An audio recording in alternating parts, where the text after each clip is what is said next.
Greetings, sir and sirettes, and welcome back to From the Depths with me, Lathrex, and of course, welcome back to the sandbox mode, for what is essentially a free extra episode being recorded in my spare time. In today's episode, I had the itch to do a little bit more building, but this time, with the catch, like a very recent Oxygen Not Included episode, I am under the influence of quite a bit of alcohol. So today, we are doing the glorious thing known as drunk engineering, and my challenge I've set myself after so many people have told me. Let's see if we can build something without using missiles that's not quite my usual build style. Today, we are going to be building a flyer, which is my build style, but it will be focusing on advanced cannons, or at least 500mm advanced cannons. I am very well versed when it comes to the smaller caliber guns, the guns with 100mm, which can simply devour the enemy with a hail of shots. But what about making a very stable flyer with a very overpowered gun, or possibly several overpowered guns? And of course by caliber, I actually meant gauge. So, let's just start building and see where we go. So I think how we're going to do this is that we're going to build the gun first, going to build it down to around about here, so that we have the main chamber of the vehicle. Now, when it comes to powering this thing, I'm actually tempted to go for regular engine power rather than steam power, just because we could have very inefficient engines and have them very space efficient. And honestly, this gun's going to be absolutely huge. A good gun to look at, if we're looking at guns similar to this, what I'm going to try and build right now, is something like the gun I stole a very long time ago from the Trebuchet back in the Onyx Watch campaign, if I can ever find it. There we are, the turret of the Trebuchet. Now this thing is really powerful, but the problem is with it is that its fire rate isn't fast enough to really deal with multiple opponents. Against one target, this thing is brutal and truly a marvel of engineering. However, when it gets a little bit too hectic, with 3 firing pieces all on one cannon, you find that they focus too much and ultimately it does lead to a few downfalls. However, the design itself is completely sound, and something I will be basing our craft off, although I won't be using such an Onyx Watch style. So likely, our craft will have this, but probably about 3 deeper, so that we can have an extra section, and likely it will still have 3 firing pieces. But then we would need a secondary weapon source, perhaps very small particle cannons, perhaps some very small armor-penetrating rapid-fire guns. Not too sure just yet, but that's the general gist of things. So, I'll be right back once the cannon is near enough complete. Oh lord, I'm building this upside down. No. That's just not going to happen. So what we're going to do instead is we're going to build it the right side up so I know what I'm doing. Then after I have completed it, I will save it and then simply flip it upside down. Otherwise, this would drive me insane. The question is though, do we go for 3 500mm or perhaps 4 or perhaps even 5 300 or 200mm? Or we could go with 2 rapid-fire 500. Well, I'll be right back once I have actually decided. A little bit of a prototype here, completely unshaped, completely unrefined, but around about the size I'm looking for. So let's see how this thing works when its ammo stores are fairly low. So let's quickly spawn in one of the SAM, turn off its AI. And those are 500mm rounds. Yeah. That's alright. That is completely fine. Oh, that is glorious. The enemy is dead. Okay. I'm happy with that. I am very happy with that.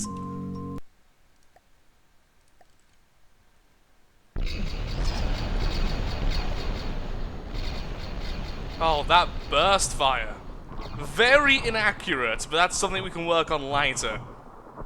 Sadly, we can't zoom in on the action since we're currently in build mode, and if I take away build mode, we're just going to fall to the floor and miss every single shot. So, what I'm thinking is maybe it would be best to only have 1 or 2 advanced firing pieces rather than having 3. This way, I could make it more sustainable at the faster fire rate, and we wouldn't really lose all that much damage. Having 3 or 4 right now seems wasteful and remarkably space inefficient. Also, while I'm building the 2 or 1 firing piece version of this turret, I will be building it on an actual building so that I can, you know, actually watch the carnage from now on, rather than hoping we're hitting and kind of watching from distance. These shells are also incredibly weak. They've been purposely made so I can actually see how they go rather than just kill the target in one shot. We still kill the target fairly fast, mind you. A bit of a weird one, but we are now testing out half of a turret. This is essentially 1 of 2 firing pieces about to be tested, and if it's good enough, I may only use 1 firing piece, although it definitely is small enough and compact enough to be used in a double. So, let's see if this actually works. Oh, that definitely works. That was kind of beautiful. So this is a 65 rounds per minute 500mm cannon. It's not the fastest shooting, but certainly not the slowest, and apparently the shells are still very, very nasty. Let's spawn in a brawler and see if it works against that as well. Yeah, very fast shots with a lot of damage behind them still. And yep, second one dead. That's absolutely perfect. I don't think we need more than this. And if we do go with this cannon, as you can see, it's actually not that large at all. And it means we can easily add secondary weapons in the form of flak cannons or in the form of cram cannons for a bit of a laugh. Either way, it's definitely space efficient. So I think this is what we're going to go with the finished design. Though, of course, I will want a turret cap. As beautiful as you are, little robot.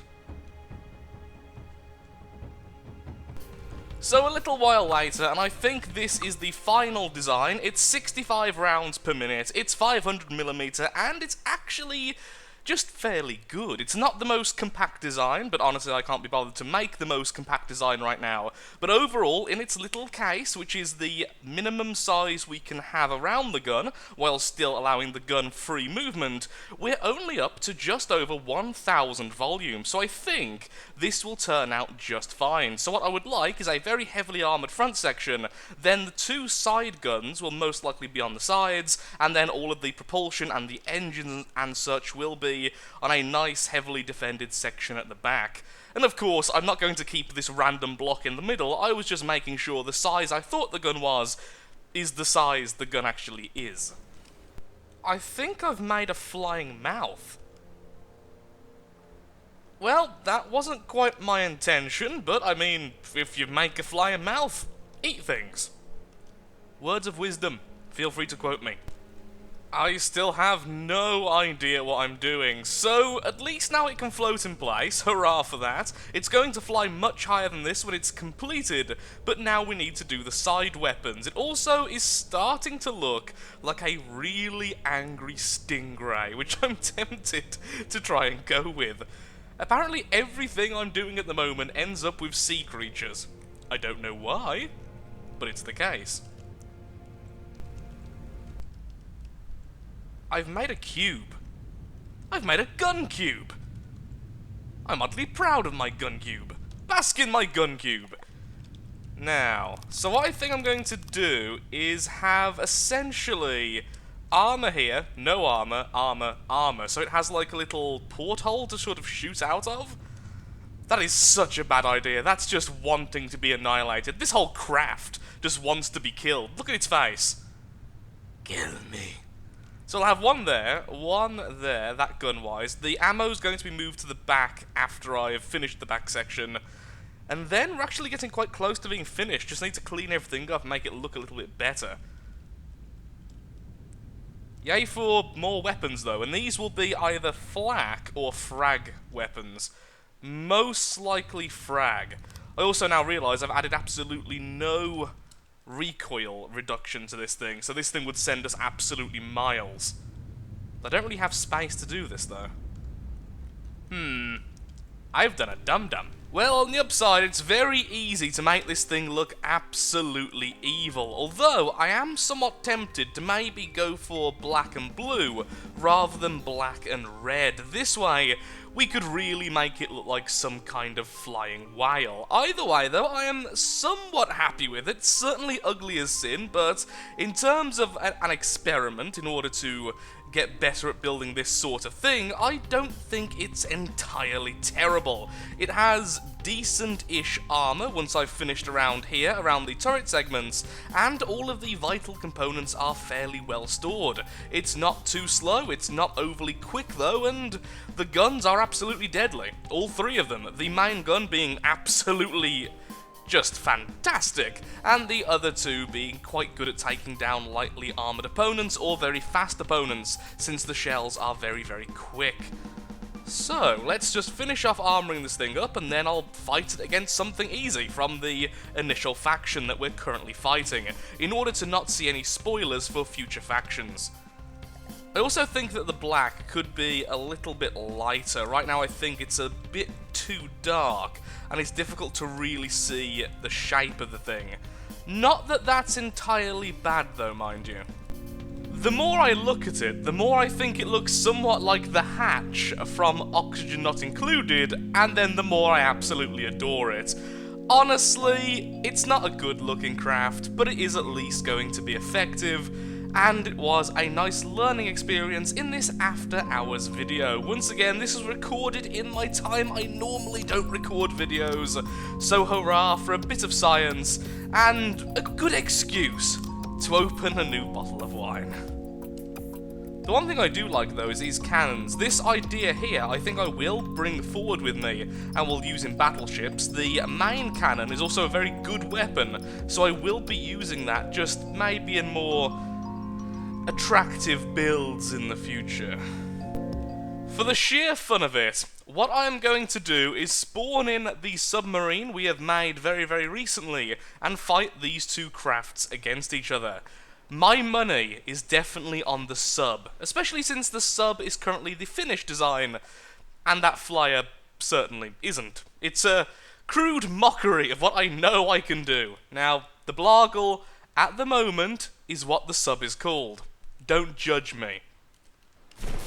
Off. Okay, so, ooh. That actually looks really nice in, like, the white colours. Maybe a bit more colour would help, but I like that. Maybe with a few reds or darks. That would be very, very nice. Okay, darks, dark colours, any colour, even dark purple, dark pink, which would be sort of like a red. Anyway, pause, combat, begin! What I'm hoping for is mutually assured destruction, because those shots will hurt a lot for the sub, but those missiles are going to hit the target. Okay, it's lost one of its cannons, but the main cannon is online. Oh my god, the flyer wins.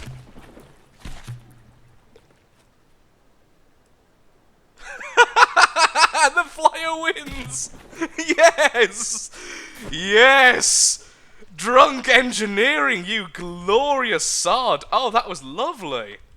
Okay, so the main cannon is very powerful, considering that had like 5 layers of armor on the section it was being hit on. Okay. You win some kind of prize. People tell me the prize this thing has won. Oh yeah, I didn't even finish armoring up this section. So for those who say missiles are overpowered, they're really not. They're just hard to counter. No, they're not even too hard to counter. It's just, unless you have the countermeasures in place, they're going to hit. Whereas with regular cannon shots, it's very dependent on how the AI aims them. I also saw a lot of damage coming from the little guns on the side. Surprisingly effective. Okay, maybe this will be a good craft.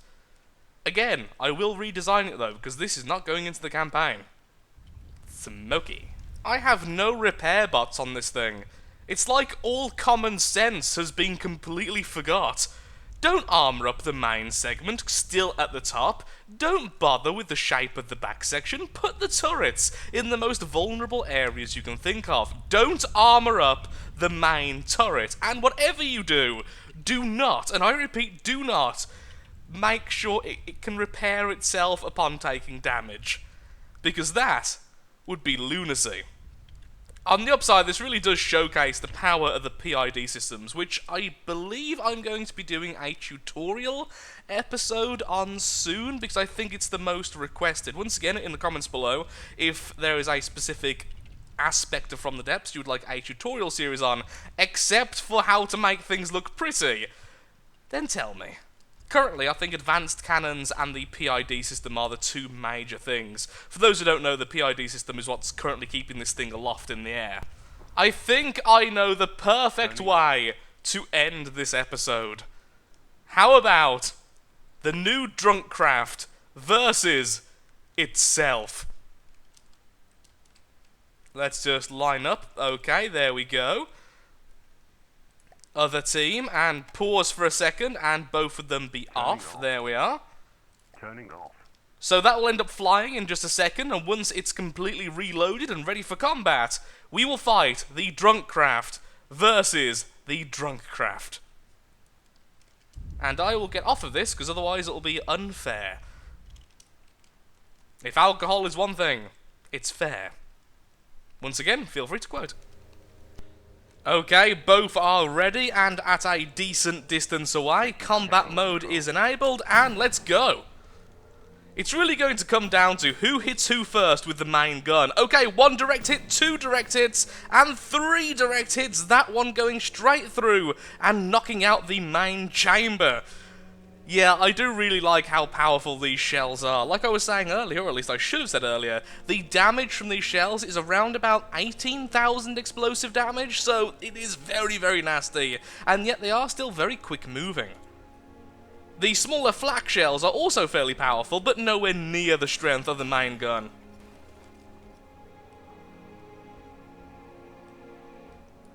I feel like just cutting out most of the armor and going for a full-on glass cannon might be the better way here.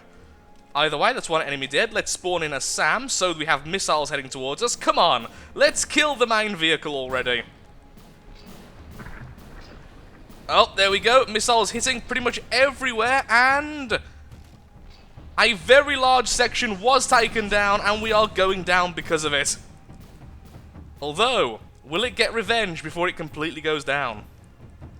The lack of accuracy for those last few shots have been pretty devastating, but there it goes. Almost everything is gone from the anti-missile system, so the anti-air missile system, I meant to say there. Oh, that looks painful. Yep, it's going down. So much damage taken to the side there after that first fight. He was already hurt. And there we go, that last explosive round knocking out the front section. And down it goes. Or does it? Will it be able to repair with me on top? Or will it end up crashing? Do that glorious drunk dance for me. It's trying so hard to pitch upwards, but there it goes, into the water. Sadly, not quite a crash, but even so. Well, I'm going to end the episode here. I really do hope you've enjoyed the little extra insight into how I build my stuff and ultimately do a little bit of testing. This is normally the type of thing I do completely off camera. So right now, this was essentially a test to figure out how to build a good flyer using cannons in the future. And honestly, although I'm not entirely happy with the end product, I have learnt a lot of things which I can use in the future builds. So if you have enjoyed this type of thing, then please feel free to tell me in the comments below, leave a like, and all of that good stuff. As I always say, likes, favourites, shares, comments, all that good stuff helps out me, helps out the channel, and most importantly, shows that From the Depths is a series you wish to see continued in the future. If you have any requests for the type of build I will be trying out next time, in terms of our science, then of course, again, the comment section. Thank you, and now I'm going to have one last drink and go to bed. Thank you for watching, and goodbye.